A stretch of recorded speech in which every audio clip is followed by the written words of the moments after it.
কথা উল্লেখ করে সমস্ত মানব জাতিকে আল্লাহ তাআলা কয়েকটি শিক্ষা দিয়েছেন। এর মধ্যে সাহাবা তিনজন যেরকম মুনাফিকদের সাথে তাইকা মুনাফিকদের সাথে চইলা মুনাফিকের সঙ্গ দেওয়ার কারণে ওনাদের মধ্যে মুনাফিকের খাসলত এসে গিয়েছিল। এই মুনাফিকের খাসলত কেন আসছে? 80 জন মুনাফিকের সাথে একটু উঠা বসা করছে। এই জন্যই বাংলাতেও আমরা বলি সৎসঙ্গে স্বর্গবাস, অসৎসঙ্গে সর্বনাশ। সঙ্গগুণে লোহা জলে ভাসে। যদি সঙ্গটা ভালো হয় তাহলে লোহা জলের মধ্যে ভাসে। আপনি 2-4টা তক্তার একসাথে করিয়া অনেকগুলা লোহা মাইরা দিলেন, এবার লোহার খাসলত হলো পানিতে ডুবে যাওয়া।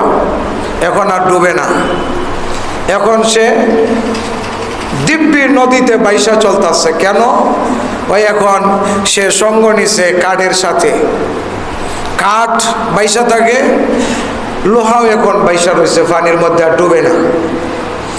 এগুলা যে মানুষ বানাইছে একবারে শতসিদ্ধ কথাগুলাকে তারা বানায়া মানুষের মধ্যে প্রচার করছে। আল্লাহ তাআলাও এখানে 119 নম্বর আয়াতে সূরাতুল তাওবায় আল্লাহ বলেছেন, তোমরা জমিনের মধ্যে যারা খাঁটি মানুষ আছে, একবারে খাঁটি মানুষ, এদের সঙ্গ দাও। যদি সঙ্গ তোমার ভালো হয় তাহলে তোমার সঙ্গের সাথেই তোমার হাসর নাসর হবে। সুবহানাল্লাহ। একজন সাহাবী আল্লাহর রাসূলকে জিজ্ঞাসা করে, ওগো আল্লাহর রাসূল, কিয়ামত কখন হবে? কিয়ামতের আর কতদিন বাকি রয়েছে? আল্লাহর রাসূল বলেন, ও মিয়া, কিয়ামতের জন্য জিজ্ঞাসা করতেছো, কিয়ামতের ব্যাপারে কি সামান্য তৈরি করছো? সাহাবী এসে জিজ্ঞাসা করে, মাতা সাআ ইয়া রাসূলুল্লাহ, কিয়ামত কখন হবে? আল্লাহর রাসূল বলেন, মা আতাতা লাহা, কিয়ামতের জন্য তুমি জিজ্ঞাসা করো, কিয়ামতের সামানা কি তুমি বানাইছো? কিয়ামতের দিন তুমি যে আল্লাহর সামনে দাঁড়াইবা, ওই সময় তো আল্লাহ তাআলা আমল ছাড়ার কিছুই দেখবে না। তুমি কে ছিলে, তোমার কি পজিশন, তুমি কোন বংশের, তুমি কোন নেতা, এগুলা আল্লাহ তাআলার সামনের কোনো ভ্যালু নাই, সব ভ্যালুলেস। শুধুমাত্র আল্লাহ তাআলার সামনে জিজ্ঞাসা করবে তুমি কি আমল নিয়েছ। আহসানা আমালা, তোমার কাছে কি আমল, সুন্দর আমল আছে না খারাপ আমল নিয়ে আসছো? আমলের পরিমাপ হবে। সাহাবাকে আল্লাহর রাসূল বলেন, তুমি কি নিয়ে আসছো? সাহাবী বলে, হুজুর, মা আদাতু লাহা, আমি কিয়ামতের জন্য তেমন কিছু তৈরি করি না। লা সালাতুন ওয়ালা সাওমুন, আমার এমন কোনো বেশি বেশি নামাজ পড়তাছি এরকমটা না, আমি বেশি বেশি রোজা রাখি এরকমও না, নফল পড়তে পড়তে আমার কপালে দাগ বানাই নিয়েছি ইয়া রাসূলুল্লাহ এরকমটাও না। আল্লাহর রাসূল বলেন, তাহলে তুমি কিয়ামতের দিন কি নিয়ে উঠবা? তুমি জিজ্ঞাসা করতে আমল কদ্দুর বানাইছো, কি আমল করবে? তুমি কিয়ামতের কথা জিজ্ঞাসা করো। সাহাবী বলে, আল্লাহর রাসূল, আমার কাছে এত বড় বড় আমল নাই, কিন্তু আমার কাছে একটা জিনিস আছে। আল্লাহর রাসূল বলেন, তোমার কাছে কি আছে? সাহাবী বলে, ইয়া রাসূলুল্লাহ, আমার কাছে তেমন সামান নাই, কিন্তু আমি আমার আল্লাহ এবং আল্লাহর রাসূলকে ভালোবাসি। সুবহানাল্লাহ। আল্লাহর রাসূল বলেন, যদি তোমার ভিতরে এমনটাই হয় যে তুমি আল্লাহ এবং আল্লাহর রাসূলকে তুমি সঙ্গী বানাইছো, তো শুনে রাখো, আল মারউ মা মান আহাব্বা, দুনিয়াতে যে যারে ভালোবাসে কিয়ামতের দিন তার সাথেই তার হাসর হবে। হযরতে সাহাবায়ে কেরামদের মধ্যে 3 জন সাহাবী সঙ্গ দিয়েছিলেন মুনাফিকদের, কিন্তু মুনাফিকদের সঙ্গ দেওয়ার পরে যখন বুঝাচ্ছে তো আল্লাহর রাসূলের কাছে আয়েশা যখন ফিরে চলে গেলেন, তিনজন সাহাবীর মধ্যে কাব বিন মালিক রাদিয়াল্লাহু তাআলা আনহু, হযরতে হালাল ইবনে রুবিয়া, হযরতে মারারা রাদিয়াল্লাহু তাআলা আনহু, এই তিনজন সাহাবীকে যেই দিন আল্লাহ তাআলা তাদের তওবা কবুল করেছেন, আল্লাহ তাআলার কাছে তারা যখন নিজেকে একদম বিলীন করে দিয়া তওবা করেছে, ইয়া আল্লাহ সঙ্গ দিয়া নিজেকে ধ্বংস করে দিয়েছি, যেই সঙ্গ দেওয়ার কারণে আপনার রাসূল বেজার হইয়া আমাদেরকে ছেড়ে দিয়েছেন আমাদের হালতের উপরে, ইয়া আল্লাহ এখন তো আমাদের মাটির নিচের পাও পর্যন্ত আমাদের পায়ের নিচে মাটি পর্যন্ত আমরা হারিয়ে ফেলেছি, আমাদের আর যাওয়ার কোথাও জায়গা নাই। তারা যেই কথাগুলা বলেছেন আল্লাহ তাআলা কোট করেছেন, তারা বলেছে ওয়াজান্নু আল্লাহ মালজা মিনাল্লাহ, আমরা ধারণা এখন করে ফেলেছি, পাকা পোক্তা ধারণা করেছি আমাদের আর কোনো উপায় নাই আপনি ছাড়া।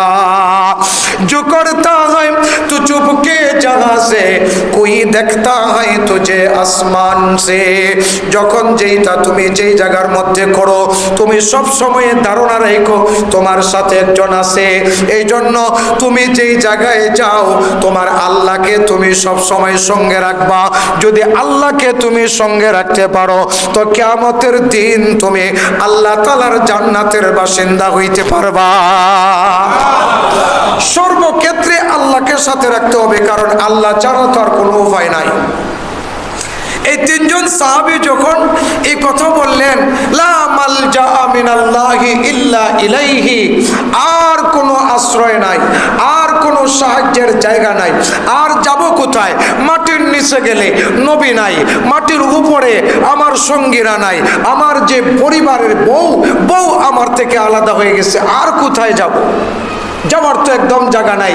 হে আল্লাহ আপনি আমার সব, আপনি আমার রব, আপনি বাঁচাইতে পারেন, আপনি আমাকে সব কিছু করতে পারেন। এই কথাগুলা যখন সে নিজেকে বিলীন করে আল্লাহর সামনে বলতে শুরু করেছে, আল্লাহ তাআলার রহমতের একটা সাগর আছে। আল্লাহ যেরকম মহান, আল্লাহর একটা রহমতও মহান, সাগরের তুল্য। अल्लाह रे कोली बोले तौबा जब करता है हु कर सरमसर, जोश में आता है अफऊ किरदगार। বান্দা যখন তওবা করে ফেলে, নিজেকে বিলীন করে দিয়া, নিজেকে আর কিছুই মনে করে না, আমি মরে গেলেও তো আমার মাটির নিচে যাও নেওয়ার মতো কোনো জায়গা নাই। তিনজন সাহাবীর ধারণা এরকমই ছিল, যদি এই অবস্থায় মারা যায়, সাহাবায়ে কেরাম আমাদেরকে ত্যাগ করেছে, পরিবার ত্যাগ করেছে, রাসূল ত্যাগ করেছেন, যাব কোথায়? কবরে নেওয়ার মানুষও তো পাওয়া যাবে না। এই অবস্থায় তারা যখন আল্লাহর কাছে তওবা করেছে, মানি তারা তাদের হালত স্বীকার করে আল্লাহর কাছে প্রত্যাবর্তন করেছে, আল্লাহ তাআলা তাদের কথাগুলা বলেন সুম্মা তাবা আলাইহিম, তাদের এই কথা বলার পরে আল্লাহ তাআলা তওবা কবুল করেছেন তাদের উপরে। কারণ যখন বান্দা যখন নৈরাশ হয়ে যায় যে আর কোনো উপায় নাই, তখন একমাত্র উপায় কে? আল্লাহ তাআলা। একমাত্র উপায় আল্লাহ তাআলা। সাদ্দাত যখন জন্ম নেয়, সাদ্দাতের জন্মের সময় তার মা এক জায়গার মধ্যে যে জায়গার মধ্যে জন্ম দেয়, একদম নিঃস্ব অবস্থা, কোনো কিছু, কোনো আশ্রয় নাই, একটা খাড়ের উপরে পানির উপরে বাসতেছিল, ওইখানে জন্ম দিয়েছিল, কোনো কিছু নাই। তা আল্লাহ তাআলা সাহায্য কইরা সাদ্দাতরে আইনা সেখান থেকে উঠাইয়া বিশাল বাদশাহিয়ত দান করছেন, কিন্তু আল্লাহর নাফরমানিতে লেগে গেছে, আল্লাহ তাআলা ধ্বংস করে দিয়েছেন। বান্দাকে আল্লাহ তাআলা টান দিয়া রহমতের সাগরে নিয়ে আসে। প্রতি জুমায় আমরা মসজিদে আসি, এটা আল্লাহ তাআলার একটা রহমতের সাগর। জুমার দিন মসজিদে বান্দাকে আল্লাহ তাআলা নিয়ে আইসা বান্দার গুনাহ থেকে পবিত্র বানায়া আল্লাহ তাআলা বান্দাকে জান্নাত দিতে চায়, জান্নাতের কাছাকাছি নিয়ে আসে। এই জুমার দিন মারা গেলেই সে জান্নাতে যাবে, এটা আল্লাহ তাআলার রাসূলের ওয়াদা। আল্লাহ রাসূল বলেন আর শ্রেণীর মানুষের কোনো প্রশ্নই নাই, কবরে তাদের কোনো প্রশ্নই হবে না, এটা আল্লাহর পক্ষ থেকে দেওয়া হবে। ফেরেশতা তিনজন এসে প্রশ্ন করবে, আল্লাহর পক্ষ থেকে প্রশ্নগুলো দিয়ে দেওয়া হবে। সুবহানাল্লাহ। তারপরে আমরা আল্লাহকে বলে যাই। তিনজন সাহাবী যখন তওবা করলো যে আর আমাদের আশ্রয় নাই, সুম্মা তাবা আলাইহিম, অতঃপর আল্লাহ তাআলা তাদের তওবা কবুল করলেন এবং আল্লাহ তাআলা বললেন লিয়াতুবু, আল্লাহ তাআলা বললেন তোমরা তোমাদের তওবা যে করেছো সেই তওবাগুলো আমি কবুল করে নিলাম। তারপরে আল্লাহ তাআলা তাদেরকে তওবার উপর যাতে ইস্তেকামত থাকে, তওবার উপর যাতে তারা অটল থাকে, আল্লাহ তাআলা সেই তৌফিকও দিয়ে দিলেন। এবার আল্লাহর রাসূল ফজরের নামাজ পড়া শেষ করলেন। জিবরাইল আমিন নামাজের আগে এসে জানায় দিলেন ওয়ালা সালাসাতিল্লাযিনা খুল্লিফু, যাদেরকে আপনি ছেড়ে দিয়েছিলেন ইয়া রাসূলুল্লাহ, আল্লাহ তাআলা তাদেরকে ক্ষমা করে দিয়েছেন। ইন্নাল্লাহা হুয়াত তাওয়াবুর রহিম, আল্লাহ তাআলা নিশ্চয়ই তিনার শান হুয়াত তাওয়াব, তিনি তওবা কবুল করেন এবং আল্লাহ তাআলা অতীব দয়ালু মেহেরবান। এই আয়াত যখন আল্লাহর রাসূলের কাছে আসলো, আল্লাহর রাসূলের চেহারাটা নূরে নূরান্বিত হয়ে গেল। এত খুশি হলেন আল্লাহর রাসূল, খুশি হয়ে শুধু শোনায় দিলেন আমার সাহাবায়ে কেরাম, যে তিনজন তোমাদের ভাই আলাদা আছে, তাদের ব্যাপারে আল্লাহ তাআলা তওবার ঘোষণা কবুল করেছেন, তাদের তওবার ঘোষণা আমার কাছে দিয়েছেন জিবরাইলের মাধ্যমে। এই সংবাদ শুনে হযরতে আবু বকর সিদ্দিক, হযরতে ওমর রাদিয়াল্লাহু তাআলা আনহু নামাজের সালাম ফিরায়া এমনি উঠে দৌড় মারছেন। ও কাব বিন মালিক, ও হেলাল ইবনে মারারা, ও হেলাল ইবনে উমাইয়া, তোমরা কোথায়? মারারা কোথায়? আল্লাহ তাআলা তোমাদের তওবা কবুল করেছেন, সুসংবাদ গ্রহণ করো। তিনজন সাহাবী যখনই কথা শুনলেন, দরজা লাগানো ছিল, দরজা খুলে লাফ দিয়ে বাইর হয়েছে। হযরতে কাব বিন মালিক বলেন আমি তখন ছাদের মধ্যে ছিলাম, আমি ছাদ থেকে লাফ দিব না দৌড় দিব আমি দিশা পাচ্ছিলাম না। তড়িৎ গতিতে নামলাম, নাইমা আমি প্রথমে সাজদায় পড়ে গেলাম। সাজদায় পড়ে আমি আল্লাহর শুকরিয়া আদায় করলাম, শুকরিয়া আদায় করে দৌড় দিলাম মদিনার মসজিদের দিকে। যখন মদিনার মসজিদে গেলাম, আমাকে দেখে একজন সাহাবী তালহা রাদিয়াল্লাহু তাআলা আনহু দ্বারা মুবারকবাদ, হে কাব বিন মালিক মুবারক হো, আমাকে মুবারকবাদ জানায়া, আমাকে স্বাগতম জানায়া আগায় নিয়ে গেল। আল্লাহর রাসূলের চেহারার দিকে তাকালাম, দেখি আল্লাহর রাসূলের চেহারাটা হাস্যাস বাস্যাস, খুব আনন্দিত চেহারা। আল্লাহর রাসূল বলেন হে কাব বিন মালিক, সুসংবাদ নাও, মুবারকবাদ নাও। আল্লাহ তাআলা তোমার মার গর্ভ থেকে জন্মগ্রহণ করার পরে তুমি যেরকম নিষ্পাপ ছিলা, আল্লাহ তাআলা তোমাকে সেরকম নিষ্পাপ বানায় আমার সামনে পাঠাইছে। আমি তোমাকে একদম দুধের শিশুর মতো নিষ্পাপ দেখতেছি। সুবহানাল্লাহ। হযরতে কাব বিন মালিক বলেন ইয়া রাসূলুল্লাহ, এটা কি আপনার কথা না আল্লাহ তাআলার কথা? আমাকে যে নিষ্পাপ বাচ্চার মতো দেখা যায়, এটা কি আমার নবীর বাণী না আল্লাহ তাআলার বাণী? আল্লাহর রাসূল বলেন ইন্নাল মুস্তাগফিরিনা নাযিলু বিমানজিলাতিল মুত্তাকিন।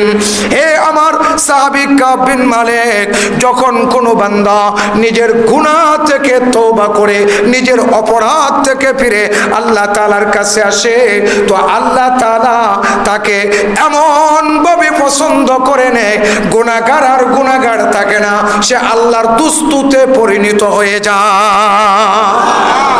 সে আল্লাহ তাআলার বন্ধু হয়ে যায়, আল্লাহ তাআলার নৈকট্যে সৃষ্টিশীল বান্দা হয়ে যায় যখন সে তওবা করে। আল্লাহর রাসূল শুধু এটাই বললেন না, তাফসীরের কিতাবের মধ্যে এসেছে একজন মুসাফির সফর করে যাচ্ছে, যখন মরুতে সফর করতেছে, বালু আর বালু, যেখানে কোনো বাড়ি ঘর নাই, কোনো মানুষের চলাচল নাই, একদম বালু আর বালু, যেটাকে মরুভূমি বলা হয়। চতুর্দিক দিয়ে হাজার হাজার মাইল শুধু বালু আর বালু। ওই বালুময় এলাকার মধ্যে সফর করার পরে সে ক্লান্ত হয়ে একটা জায়গায় এক সময় তার উটকে রেখা সামানা রেখা আরাম নেওয়ার জন্য একটা গাছের নিচে বসলো। গাছের নিচে বসার পরে ওই বান্দা মুসাফির ঘুমাচ্ছে, হঠাৎ করে ঘুমের মধ্যে এমন ঘুমে চলে গেছে যে দুনিয়ার কোনো খবর নাই। কিছুক্ষণ ঘুমানোর পরে ওইটা দেখে তার যেই সামানা, তার যে উটের উপর যে খাবার ছিল, খাবার সহ সামানা সহ সফরের সব কিছু নিয়ে উট চলে গেছে। এখন উটকে আর খুঁজে পাচ্ছে না। এই মানুষটার কি অবস্থা হবে তখন?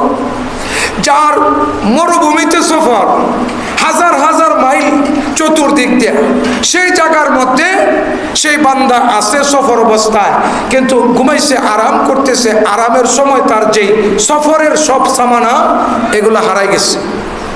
বান্দা ঘুম থেকে ওইটা পেরেশান, দৌড় দেয় একবার ডাইনে বামে, চতুর্দিকে ঘুরে আর ঘুরে, ঘুরতে ঘুরতে পেরেশান হয়ে যাচ্ছে। কোনো তো যাওয়ার আর সিস্টেম নাই। বালুর মধ্যে আপনি কতক্ষণ হাঁটতে পারবেন? এটা তো রাস্তা না যে আপনার ফাও সামনের দিকে যাবে, বালু পিছন দিক দিয়ে টানে। সামনে চাইতে চাইলো পিছ বাড়ি টানে।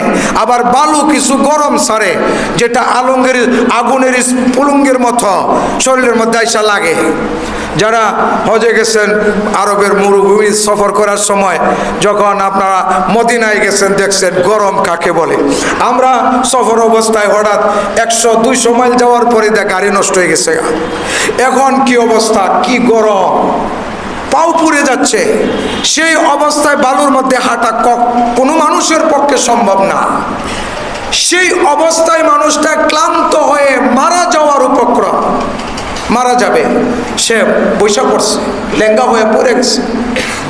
ওই অবস্থায় ঘুমাইতেছে। ঘুমন্ত অবস্থা থেকে আবার যখন জাগ্রত হয়েছে, জাগ্রত হইয়া তাকায় দেখে তার সরু সামানা সহ উটটা এসে তার কাছে হাজির হয়েছে। এই অবস্থা দেখা সে যতটুকু খুশি হবে, একে আর খুশি না হয়ে পারে? তার ভিতরে কি যাচ্ছে যে আমি এখন আর মরবো না, কমপক্ষে আমার বাঁচার রাস্তা আল্লাহ কইলা দিছে। এর তার সাথে সাথে ট্যাঙ্কু আল্লাহকে জানাবে, গড আল্লাহকে জানাবে যে আল্লাহ তুমি বাঁচাইছো।